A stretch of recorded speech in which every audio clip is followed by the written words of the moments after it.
Welcome to the Nerd Party. Let the filibustering begin. Welcome to Nerd Party.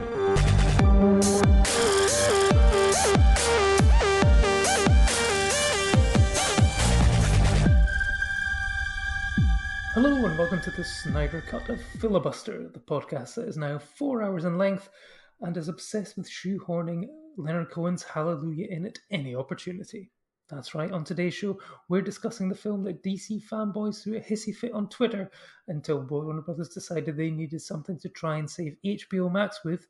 That's right, it's the Snyder Cut, aka Zack Snyder's Justice League. I'm Dallas King, and with me as always is the boy wonder to my Caped Crusader, Booyah, my man, Lee Hutchison. How are you? I wish you'd told me this was going to be 4 hours. I would have definitely gone for a pee and not had two glasses of squash before recording this, so I'm immediately stressed and anxious. Oh, don't worry, it's going to be split into 7 parts, so you can take a break in between each part. But before we dive into the movie, there's just something I want to address quickly. I've been seeing a lot of reports in the news recently that many people apparently are looking to abolish the filibuster. And I'm here to say right now, Leonardo DiCaprio style in Wolf of Wall Street, we're not leaving. We're not effing leaving. We're not going anywhere. That's right, because the Filibuster podcast stays here. They can do what they want with the filibuster in the Senate, but the Filibuster podcast is here to stay. Isn't that right, Lee? Take that, liberals. That's right, snowflakes. So, Justice League. If anyone by now is not familiar with the saga of Justice League, I'm going to try and run through it very briefly by using the Wikipedia page as reference. I'm not going to go into the whole saga of the George Miller version, which was muted around about 2005 or something. We're just going to stick with the current iteration of the DCEU, the DC Extended Universe. All started when Zack Snyder did a new version of Superman called Man of Steel, which some people liked, some people didn't. It did manage to provide us with an excellent new Superman theme tune, one that I thought was going to be impossible given how good the John Williams version is, but Hans Zimmer did still manage to pull it out the bag, but then he's Hans Zimmer. Following that, there were plans to build up the universe, and they launched straight away, basically throwing the Marvel thing out the way, where everyone gets an individual movie and then we'll just sort of put them together for a team up. They started off with Batman versus Superman after that, where Batman was very angry at Superman for destroying Metropolis, where he happened to have a section of his offices. Fair enough, an alien falls at the sky and decides to have a battle with another alien and costs thousands of people their lives. One of the biggest bones of contention, I think, in Man of Steel. This was released to, I think, middling to lackluster reviews. Zack Snyder then released an ultimate cut, which added an extra half an hour of footage.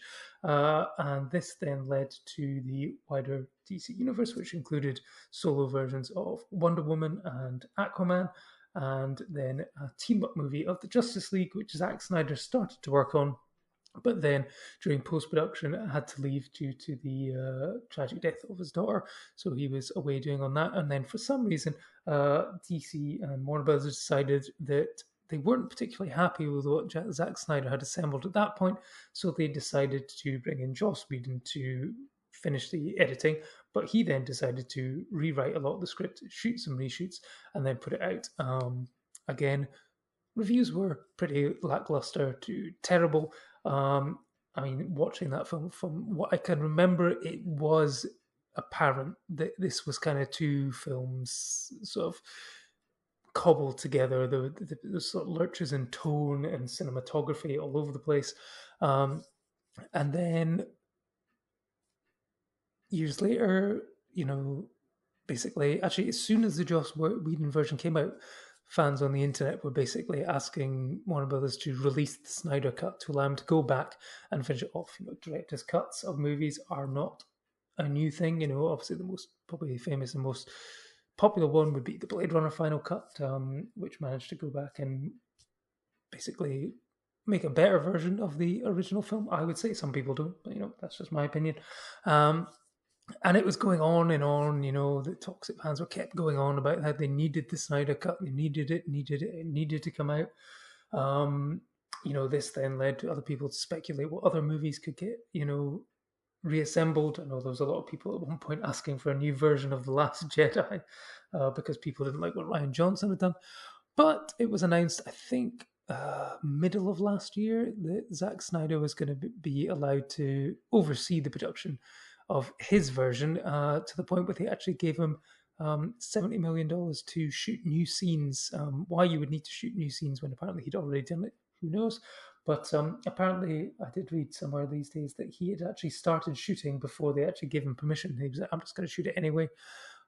So then it came out finally a couple of weeks ago, and we were able to see it. What had gone from a Warner Brothers mandated just under 2 hour movie to a movie which was 3 hours and 52 minutes, split into 7 parts. It's now out. People have seen it. People have judged it. Zack Snyder, in true form of like a Ridley Scott, has decided it's not over yet. Apparently, he now wants to produce a black and white version of it because everyone, knows that it's another way to make money. Mad Max Fury Road came out in black and white, didn't add anything to it. Logan came out in black and white, arguably did add something to it, but we're here to discuss Zack Snyder's Justice League. So, Lee, first question: were you excited about the prospect of Zack Snyder's cut of the Justice League? No. The thing that's always had me potentially interested in it, it seems to have just gone on for years and years, this whole debate and discussion about this film, was when it was announced that it was happening and it would be happening in lockdown. I think what appealed to me potentially was I was interested in, how does this movie work? How do they assemble this film? How does it get released? How do they do it all in lockdown? That interested me. I was curious to see how that would all come together. But then as it got closer to the time, discourse was happening online, my interest was completely waning. I thought the trailers were terrible, and I reminded myself, I was like, I didn't even like the Justice League movie. And then on top of that, I was like, you know what? Everyone always says the Batman versus Superman, Dawn of Justice, Ultimate Edition is a superior version than the original. So I gave that a go. I didn't really like that even in its extended form either. I kind of like the Batman stuff a bit to it. I think Ben Affleck is a decent Batman. So I was kind of fine enough with that. But overall, my excitement level was pretty low for it. But saying that, I started watching it. It kind of dropped in the UK at 7 a.m. on, I think, last Thursday. And I started watching it about 25 past 7 in the morning. But I think I posted at the time, I was like, you had it like a week or two earlier where like on HBO Max people started watching Tom and Jerry, and when Tom and Jerry started playing, it was Batman v Zack Snyder's Justice League. But in the UK, I'd set my TiVo to start recording it on Sky Movies, and it didn't record that at all. Sky Movies had swapped it out for some reason with some sort of Christmas movie from 2005, and I was like, well, this is clearly unexpected. So I think about half an hour later, it popped up in the on-demand section. So yeah, it was an interesting start to the morning, but the respect or interest I had in this film ultimately extended to, it was on in the background for 4 hours while I was working away, which probably kind of sums up my excitement and investment in this project, I guess. Yeah, no, I mean, I was not really all that interested in seeing it. I mean, the discourse surrounding it was just severely off-putting for me. Zack Snyder as a filmmaker, I do like some of his stuff. The Dawn of the Dead remake is still one of the best horror remakes out there.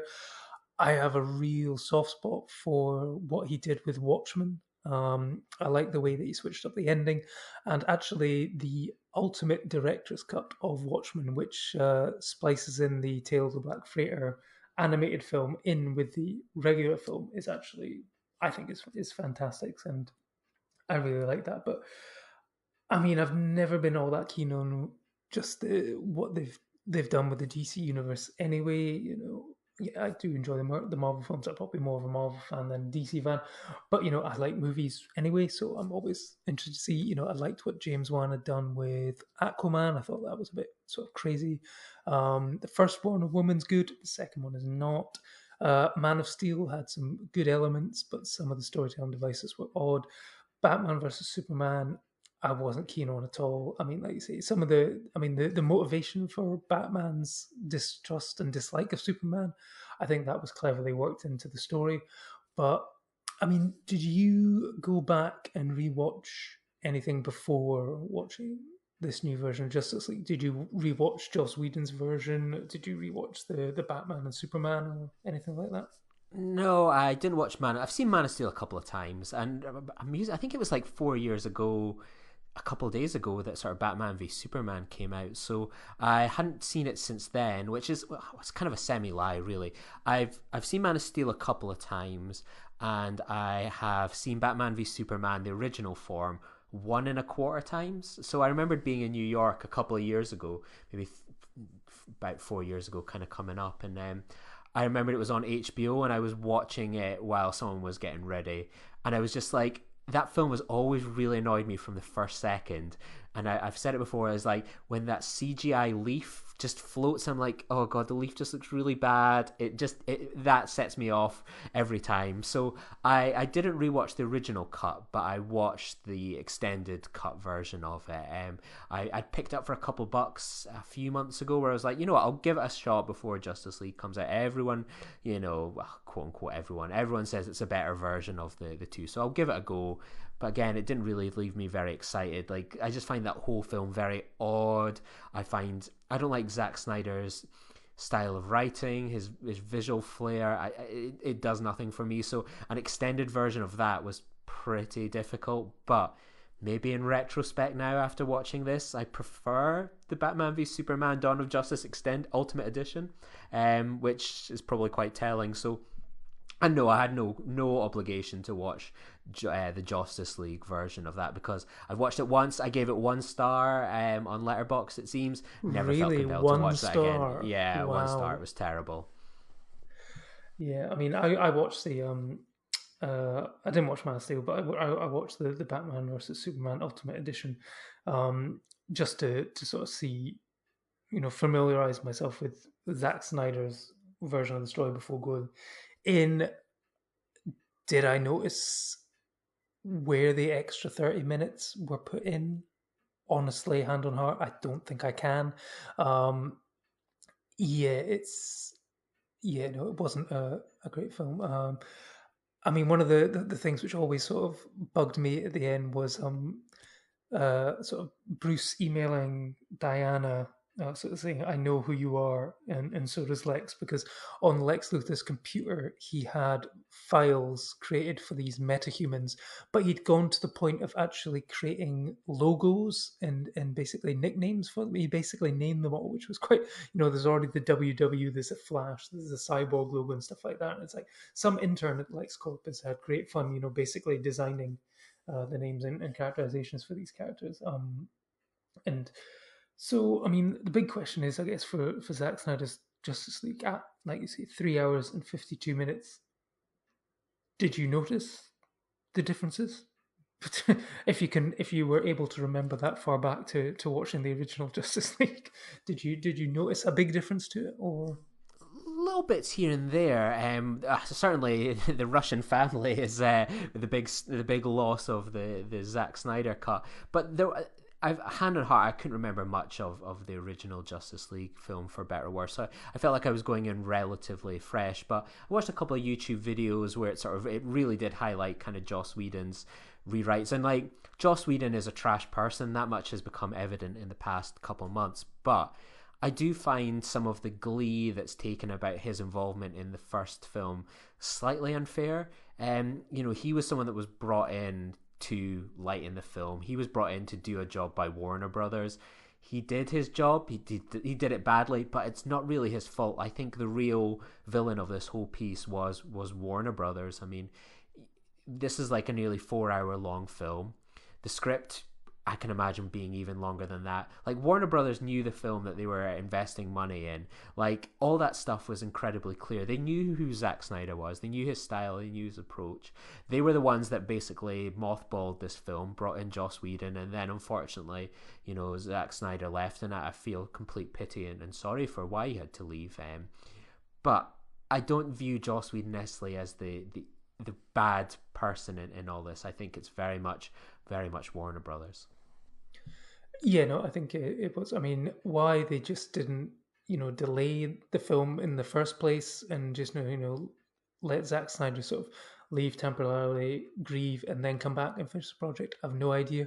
Because, I mean, sort of watching this, I did notice some differences. I mean, it's certainly more a cohesive film in terms of tone and stuff. Yes, the tone is not as light and there's the less jokes. I mean, one of the interesting things was, I mean, the gag with the Flash on top of the Gotham City Police Department about, oh, they just leave. Oh, that's rude. That felt like a Whedon sort of thing. So I was very surprised that was actually a Zack Snyder one, because I think the sole writing credit for this one is Zack Snyder. So basically anything that Joss Whedon Chris had Terrio filmed, too. Chris Terrio and Zack Snyder. But yeah, anything that Joss Whedon had written apparently has completely disappeared. So, I mean, I can't remember much of what it was, but like you, I did watch one of those videos that sort of said the 23 biggest differences between the cuts. And I mean, I did see one video comparing the Lois and Martha conversation, and like just the look of the two scenes is just completely different. But yeah, I mean, I did notice I mean, I can see now why Ray Fisher was saying so much in the press about why he felt he'd been mistreated by Joss Whedon, because he is the biggest beneficiary of this version. He has got a lot more backstory. He's a much larger player, and he's being set up as one of the major players of the future of this DCEU. So I can understand why he was upset at that. I know there's a lot. I mean, the Justice League movie felt like Joss Whedon's version felt like a one-off sort of movie, but clearly with Zack Snyder's plan, it's, as he's sort of gone on to say recently, it's a trilogy of movies where Steppenwolf is now a lackey of Darkseid, and he fails in his thing, and Darkseid is unable to take over the Earth. And why did you get this thing about the anti-life equation, which is apparently on Earth, that Darkseid was so obsessed with, but for some reason had completely forgotten which planet it was on? Was I right in hearing that basically he'd it's Earth? It's like, what, you didn't remember the one planet that you got defeated on and had to leave with your tail between your legs and had the most important equation that you were looking for? That just seems a bit odd. They didn't have enough time to properly address it, I'm sure. They didn't have enough time in a 3 hour and 52-minute movie to address that. I mean, I did notice there was certainly some changes. There was less of the sort of pervy shots of Wonder Woman in the fight scenes. I mean, there was a lot of slow motion in this movie, to be fair. Someone had calculated that I think there was about 10 or sort of 15 minutes of, maybe 20 minutes of slow motion, that basically you could have cut down the film by 20 minutes, half an hour, if that had all played in regular speed. But of course, anyone who's ever watched a Zack Snyder movie will know there's a lot of slow motion in them.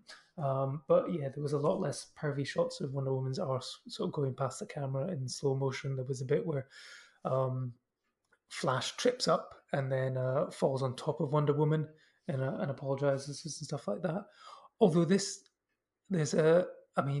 one of the biggest sort of eye roll moments in this film for me had to be when the Flash gets accidentally shot by a henchman who just manages to hit him randomly. It's like the same thing as Quicksilver in Age of Ultron, where he is the fastest being in the planet, but somehow by moving he still manages to get shot, and it's like, really? And yeah, I mean, the stuff like that, you still sort of eye roll and why is there. Some other head scratching moments I noticed, despite Aquaman being filmed after Justice League, and then the reshoots of Justice League being filmed after Aquaman, the Atlanteans, especially Amber Heard's one, speak with a British accent, which they didn't in the other movie. That sort of stuck out like a sore thumb. You have a end credit scene where it establishes Deathstroke as the future villain for Batman in a movie which never got filmed, but then immediately in the following scene, he's then teaming with Batman. That just again stuck out like a sore thumb. I mean, what for you were some of the sort of high points, and then maybe some of the sort of mystifying choices that were placed into this movie? The high points was the appearance of Kirstie Clemens. That was good. The hot dog moment. Yeah, I mean, I just find like it's. I don't know if there was any real high points for me. Like the film, I viewed ultimately as it was just a slog. Like there was so many times where I just kept like checking how long I had to go, and there'd be times where I would go like, "Oh my god, I've only watched like 38 minutes of it." Like I think in the pros column, it is consistent. It is a one person's vision, and they got to go make the film that they wanted to make, which is probably something to celebrate. But I just found myself like there's an argument people are making where it's like, well, this is so superior to the Joss Whedon take on it. It's more consistent. It's a tone. It is a whole piece. And I'm like, well, that's true, but this is also an unruly 4-hour movie where I find it very ugly visually. I'm not invested in any of these characters. I find the script boring. I'm not interested in the villain, and it has this really tagged on epilogue at the end, which has no real right to be there. And it's like, it's one of those things. It's like it's very difficult to pick between which of the two is really any good, because they're both pretty poor in their own way. Like this one probably edges it in terms of being coherent, but at the same time you think, well, this film needs an editor, and I'm often arguing for blockbusters and stuff that need a better editor in place. I mean, if you can chuck a 4-hour film onto HBO Max, go right ahead, fair enough, but like this film in the cinema would not have got potentially some of the more positive praise that I think it would have, that it has from some people. I saw like The Telegraph give it 5 stars. I don't know what they were smoking there, but ultimately, like, it's the same when you talked about like the whiplash of that last scenes, that like epilogue, where it's so many decisions where you like, he is not getting to make his other films. Like that is a given. A Snyder cut, you could imagine having an opportunity. Director's cuts happen, but they're not going to give him 400 million to make 2 other of these types of movies and so on. So just like, and I think Warner Brothers were like, don't, just cul-de-sac it. Whereas you now have this scene of like, what would have happened next? You would have had this anti-life with Superman. You would have had Darkseid appear and Aquaman gets killed. You have, what's his name? The alien hunter guy all appearing. It's just all these things where it's like, what was the point of all of this? And it's probably to keep that whole kind of fan momentum going. And, I can see what he's trying to do there, fair enough, but you don't really release this film and then go, and by the way, here's the entire plan for the next kind of couple of movies. So the whole thing is just really bizarre what's kind of gone on with this film, and I just hope it's a line in the sand and that people will now take their energy and support other films and raise other filmmakers, I think. Yeah, I know it is all it's because like like you say, there should have been a line drawn in the sand that yes, you've got to make your movie. It's 3 hours 52. You've put in everything that you were filming and stuff like that. So there's the line. But then the line gets blurred. The waters get muddied with, like you say, he's gone on record talking about what his plans would have been for a trilogy of Justice League movies where Superman is the bad guy, where he turns bad once Lois is dead because Batman wasn't able to protect Lois, I believe, and therefore then this whole nightmare sort of sequence is setting up basically what they kind of did in Avengers, where they have to send somebody back in time in order to rewrite the timeline, and that's where we saw a bit of it in Batman versus Superman, where Flash comes back and says Lois is the key, but then realizes he's too early, so he has to go find another Batman. I mean, because it's like you say, it's like we've had since then, what have we had? We've had Wonder Woman 2 and we've had Aquaman, and essentially, from what I can tell, even though Zack Snyder has got to make the film he's wanting to make, essentially none of this, of what happens in his version, is technically canon within the wider DC universe. Maybe it is, I don't know. Maybe they're going to It's rewrite not. history. No, It's he not. No, said they have said that it's not. no. Okay. Joss Whedon's version is the canon version. He got asked it. Okay, so right. Right, so yeah, but then he is muddying the water by saying, "Oh, but then fans are going to be like, oh, why can't we get all this cool stuff?" One of the heads of DC and Warner Brothers said, "We're not going to pander to toxic Justice League fans. We're not going to give them what they want, despite Not again. having given them exactly what they wanted, in the fact that they've been railroaded into doing the Zack Snyder League Justice version." But yeah, I mean, there's so many odd decisions.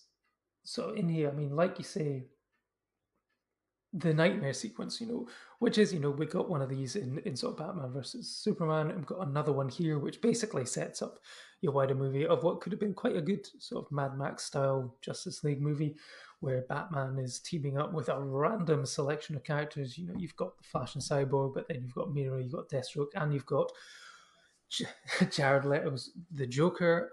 Sadly, not saying that we live in a society line, even though it was teased in the trailer.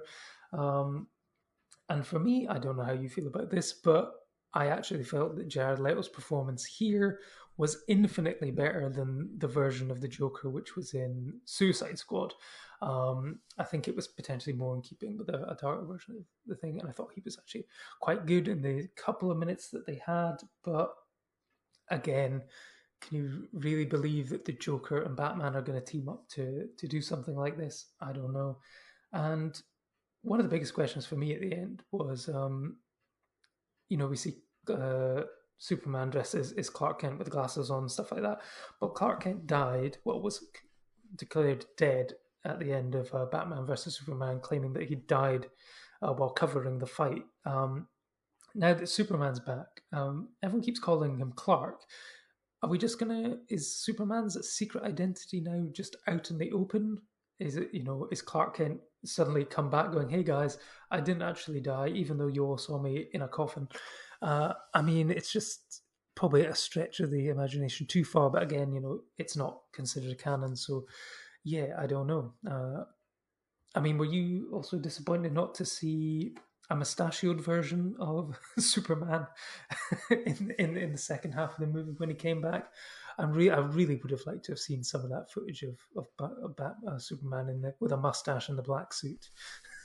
Absolutely. Like, it's one of those things, I just don't find Zack Snyder's version of Superman very interesting at all. Like, I think there is definitely an argument to be made that he doesn't get the character. Like, you kind of look at sort of the first two encounters we've had with him in the movies up until sort of Justice League, where he is kind of like, he is this outsider, he is to be feared, he is to be hated, he is like, potentially the protagonist of sort of the antagonist of sort of Batman v Superman to an extent as well. And people are always wanting to try and kill him, and like humans hate him, and then you sort of have Justice League. You think, okay, it kind of makes a pivot again.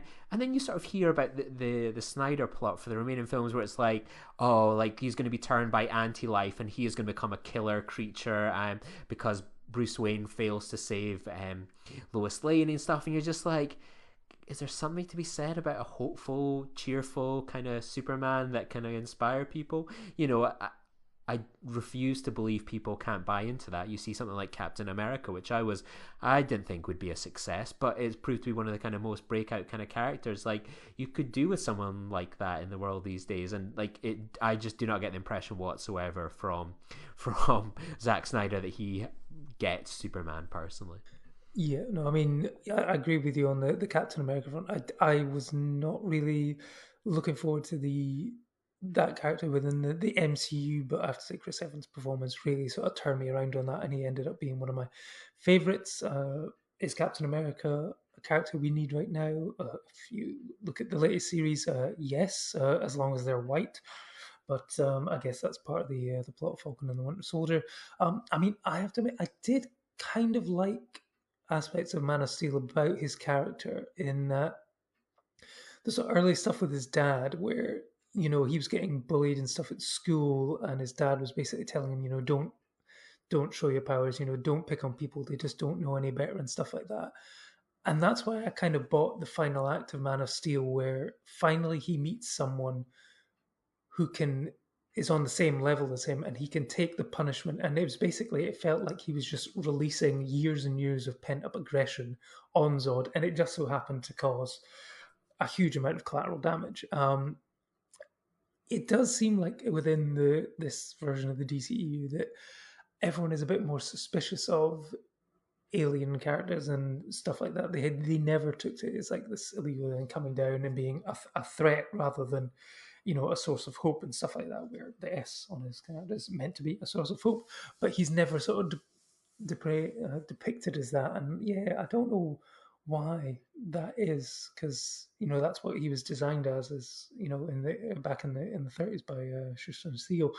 Why they haven't gone with that, I don't know. But whether we will see a version of that in the future, well, I guess it's going to be up to whoever takes on the mantle of carrying it. Whether it's going to be Henry Cavill or not, I guess, because there were talks of it, whether he would return in the role. I mean, even in Shazam, where there was a Superman cameo, it was basically cropped off at the neck, so you can actually tell if it was him or not. So I guess we'll have to see. So I think it's fair to say that we're kind of, unlike, say, the Guardian and the Telegraph, that you say that randomly gave it 4 and 5 stars, whether that was based on the original version of the film or just based on it as its own, I don't really know. I know that they didn't see it in the cinema, so it couldn't have been the, a warm, fuzzy feeling of being back in the cinema, like I think where some of the positive reviews for Wonder Woman 1984 came from, was the fact that a lot of critics got to see it on at the IMAX, and it was like their first big screening in like 4 or 5 months. So I can see why they were maybe slightly more positive on that aspect, which is sort of me wondering why perhaps some of the positive reviews for Godzilla vs. Kong in America are coming out of having had actual press screenings for it. I guess we'll have to see when we sadly get to watch it on a tiny television or a phone in a couple of weeks here. But yeah, it's going to be interesting to see. I think it is a better film than Joss Whedon's Justice League. Does that make it a great film? No, I think it's clearly a bloated film, an overall film, and it's just really more of an oddity, or sort of hopefully just a one-off sort of, hey, this is what the director wanted to do, and hopefully it doesn't sort of start to retcon everything else. And I mean, there will be people, like you say, championing on for wanting to see his version of the next 2 films, but I don't think, given the world that we now live in, where post-COVID, where I don't think you're not going to see superhero movies getting greenlit with $250 million budgets, because there's no way that they're going to be able to make $1 billion at the box office anymore. So yeah, we're in a different time. You are looking more at like your Joker movies, which was, what was the budget for that? Was it something like 40 million or maybe 80 million? I think you're looking at a future where you do more of that sort of thing. I mean, of course, and we already have another version of Batman coming. Whether or not that's a sort of singular, that could potentially be a singular or a trilogy, but not set within the DCU. It's all very confusing, and yeah, like you said, this Zack Snyder version has just made it even more confusing as to what's real, what's not. I mean, what are you hopeful for, and what would you like to see in the future of the DCEU? Or would you like them to just sort of draw a line in the sand and say, this is it, this is an experiment, but we're now just going off with individual one-off movies that have cool directors doing fun things on different takes of the characters, more sort of like Hamlet, or a Shakespearean character where the character has been done to death, but every time it's brought back, it's done in a slightly different version. They're kind of the same. Like, I think it's one of those things. It's such a all over the place mess, and I suppose now they can throw the thing going, it's the multiverse, baby. So like, I'm looking forward to seeing Michael Keaton return. Like, I cannot stand the Flash as a character. I really don't like Ezra Miller, but I want to see Michael Keaton, so I'm excited to see that. But my hopes are very much in Matt Reeves and Robert Pattinson and that amazing cast they've assembled together for that film. Like, that I think that's going to be a banker, and probably the first real film I've enjoyed from the DCEU. Like it's just a mess in terms of quality, in terms of decisions. It's pulled all over the place. So might as well just bash on with something like that. They're not going to reset everything now. So just go wild, be crazy, give directors chances to make whatever they want, and sometimes it'll work, sometimes it won't. But I'm sold enough. Yeah, no, I think the ultimate flaw of the DCEU was now, I believe they have, I think it's Jeff Jones now, who worked on the sort of comic book side, but is now sort of in the Kevin Feige role, I guess, of trying to oversee all this. But they started without a plan. That was clearly obvious. The Marvel Cinematic Universe, they had a plan from day one about what they were going to do. They were going to build up the individual characters, bring them for a team up, bring in new characters, have another team up, etc., etc. So that's what they did. They would introduce teasers within the ends of other films to build it up. They started off with Man of Steel, and then it was like, oh, okay, that did all right. Okay, now we can start, and then we're going to immediately launch into Batman versus Superman one. And yeah, they were just then struggling to play catch up, I think, in being able to, and like you say, have this cohesive tone and energy throughout the film. Obviously, the Marvel films have had wildly differing tones. Guardians of the Galaxy is quite out there compared to the other ones. Captain America ones, you've had, heist movies, you've had, action films, you've had Captain Marvel having sort of 90s feel, but they've all felt, even though they've been quite disparate, they've all felt within the same, they all feel that's a Marvel movie. You can tell immediately that's a Marvel movie. These DC ones, because there's been so many different people working on them, it's just felt a bit all over the shop. And maybe one day they'll be able to pull it back together. But I think they're while trying to do a nice thing for Zack Snyder and letting him finish it and doing something nice for the fans, I think they are potentially digging themselves a bigger hole, which they'll never be able to get out of. So yeah. So people out there, if you've seen Zack Snyder's Justice League and the Joss Whedon version of Justice League, let us know which was your favorite, which one did you prefer, what would you like to see going on? Did you make it through all 3 hours and 52 in a oneer? Did you take it off in spots? And were you surprised to see a somber version of Hallelujah on the end credits once again? I mean, is Zack Snyder just trolling people with that song now? That's what I sort of wondered, given how it soundtracked one of the most excruciating sex scenes in the history of cinema in the original Watchmen. Does he just throw it in now just to basically go, I know what you're thinking, and yes, here it is, and I'm just doing it to mess with you now? I think it's safe to say after that epilogue that Zack Snyder is one huge troll, and you kind of see probably what he's been doing over the past few years, teasing and hinting at this cut. Like, he knows what he's doing. I don't think he's playing four-dimensional chess, but he's certainly playing checkers. Yep, and have you bought your "We Made It Happen" Justice League T-shirt? Will you be wearing it proudly? I certainly will be, and I'll have my mug, and I'll have the mouse pad, all the stuff. Go Zach. Absolutely.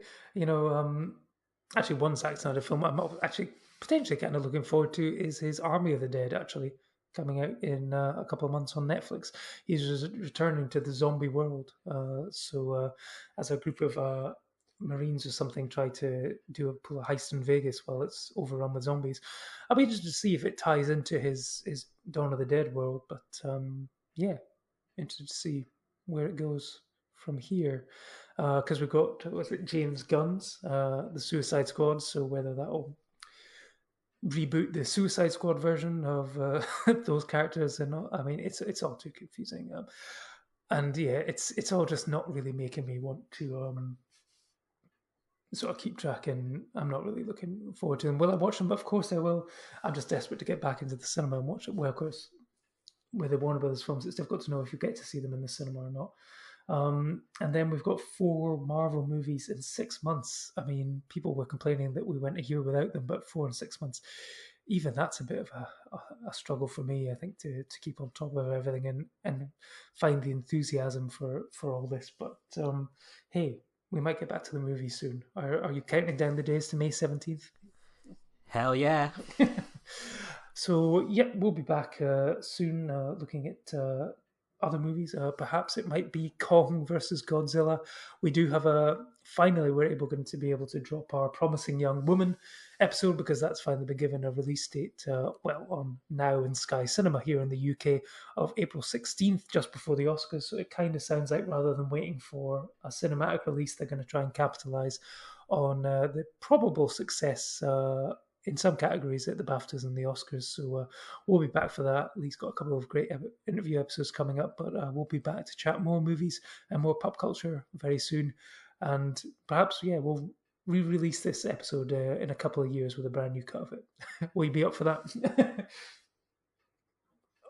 Okay, you heard it there. It's a no for the Zack Snyder cut of the Zack Snyder Justice League episode of Filibuster.